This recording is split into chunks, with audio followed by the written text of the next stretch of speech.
de votre journal, François Rosy. Un nerf vicié qui irrite la gorge et pique les yeux, c'est ce que dénoncent des riverains de l'usine de la Timac à Saint-Malo. Avec l'association Ozon, ils assignent en référé l'usine de production d'engrais et de fertilisants qu'ils accusent de pollution à l'ammoniac. Des relevés de 2018 évoquent des dépassements de seuil de 6 à 12 fois supérieurs à la réglementation imposée par la Direction régionale de l'environnement, de l'aménagement et du logement. D'après ces requérants, Nina Valette, la situation n'a pas vraiment évolué. Oui, pendant le confinement, l'association Ozon, qui se bat depuis plus de 5 ans contre ces émanations à Saint-Malo, a reçu des dizaines et des dizaines de messages de Malouins confinés chez eux.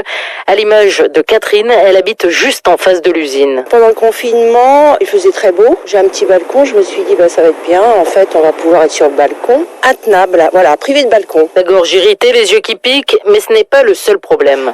Si je veux avoir mes vitres propres, il faut que je les nettoie tous les 2-3 jours. C'est la poussière jaune partout sur tous les meubles. En fait, il faut faire la poussière presque tous les jours, sur le sol.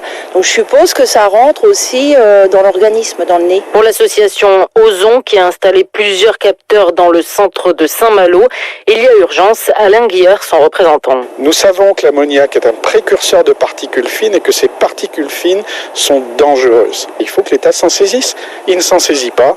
Eh bien, on va voir si la justice, elle, voit d'un autre œil ce que l'administration ne considère pas. La Timac n'a pas répondu à nos nombreuses sollicitations depuis plusieurs semaines, mais devra s'expliquer devant la justice, puisque le rendez-vous au tribunal, lui, est fixé au 11 juin. Une enquête à Saint-Malo signée Nina Valette à retrouver sur francebleu.fr. On vous explique tout aussi sur la plainte déposée par une douzaine d'habitants de Saint-Malo contre la Timac. Ils en ont assez des rejets d'ammoniac de l'usine de production d'engrais et de fertilisants, des rejets qui piquent la gorge et les yeux et qui dépassaient il y a 2 ans de 6 à 12 fois la réglementation selon la DREAL, la Direction régionale de l'environnement.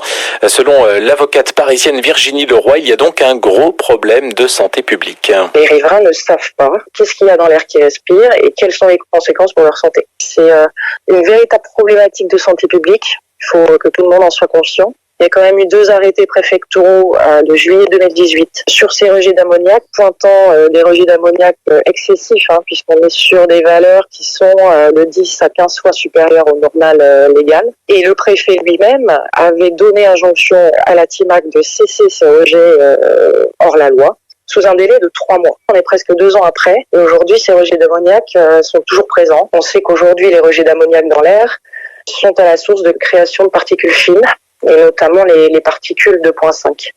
Et ce sont ces particules qui sont dangereuses, cancérigènes, etc., etc.